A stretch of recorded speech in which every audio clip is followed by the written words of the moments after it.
ఉన్న బంగారాన్ని విడిపించి ఆ రోజు ఆన్లైన్ రేటుకే మేము కొంటాం. Sharma gold company. వ్యక్తిగత హక్కులను పరిరక్షించడం, మొత్తం సమాజ సంక్షేమం కోసం, న్యాయం కోసం ఏర్పాటు చేసిన భారతీయ చట్టాలు మార్చాల్సిన టైం వచ్చిందా? చట్టాలు చుట్టాలుగా మారుతున్న వేళ ప్రక్షాళన చేయక తప్పదా? సాఫ్ట్వేర్ ఇంజనీర్ అతుల్ సుభాష్ ఆత్మహత్యతో న్యాయ వ్యవస్థలో లొసుగులు బయటపడిన వేళ మార్పులకు సమయం ఆసన్నమైందా అంటే అవుననే సమాధానం వినిపిస్తోంది. సుభాష్ లాగా ఆత్మహత్యలు చేసుకోకుండా ఉండాలంటే మార్పులు రావాలనే చర్చ మొదలైంది. మహిళల కోసం ఎన్నో చట్టాలున్నాయి. సమాజంలో వారిపై పెరుగుతున్న దారుణాలకు, దాడులకు కఠిన చట్టాలు ఉండి తీరాలి.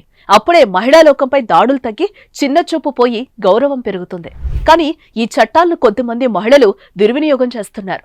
చట్టాలను అడ్డుపెట్టుకుని పురుషులను వేధిస్తున్నారు. అందుకు అతుల్ సుభాష్ ఉదంతమే నిదర్శనం. ఉత్తరప్రదేశ్ కు చెందిన 34 ఏళ్ల అతుల్ బెంగళూరులో సాఫ్ట్వేర్ ఇంజనీర్ గా పనిచేస్తున్నాడు.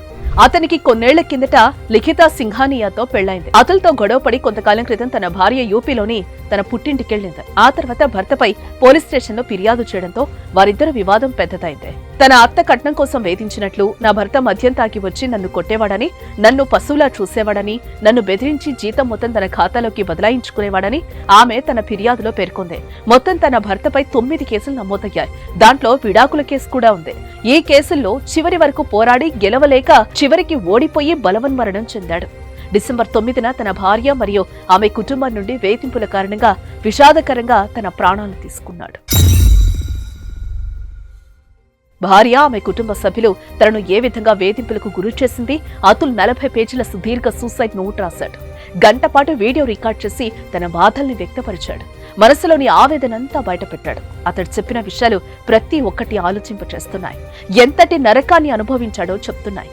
మహిళలకు అనుకూలంగా ఉన్న చట్టాలపై, న్యాయమూర్తులపై ఆయన చేసిన కామెంట్స్ కూడా దేశవ్యాప్తంగా ప్రకంపనలు సృష్టించాయి. విడాకుల సెటిల్మెంట్ కోసం 3 కోట్లు డిమాండ్ చేస్తున్నారని వీడియోలో సుభాష్ చెప్పడం సుప్రీంకోర్టును సైతం కదిలించింది. అతుల ఆత్మహత్యకు దారితీసిన పరిస్థితులు సెక్షన్ 498A పై సుప్రీంకోర్టు కూడా తీవ్రంగా స్పందించింది. ఈ సెక్షన్ దుర్వినియోగం అవుతున్నట్టుగా చెప్తూ విచారం వ్యక్తం చేసి మరణం విషయంలో మొత్తం 8 పాయింట్లతో కూడిన ఫార్ములాను రూపొందించింది.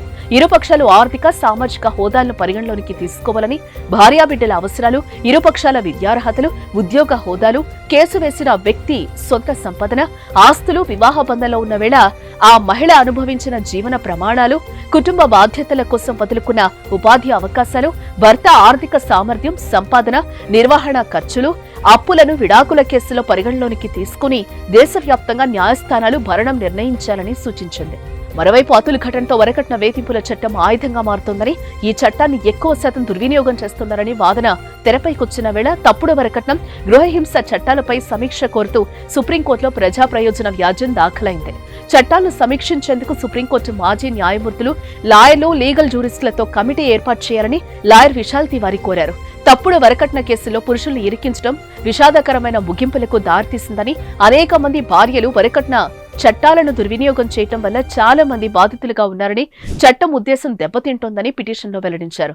తాజాగా చర్చల నేపథ్యంలో అతుల్ లాంటి వారు ఇంకొకరు బలి కాకముందే అంతా మేల్కోవాలని డిమాండ్లు వ్యక్తమవుతున్నాయి. మరి రానున్న రోజుల్లో ఏం జరుగుతుందో చూడాలి.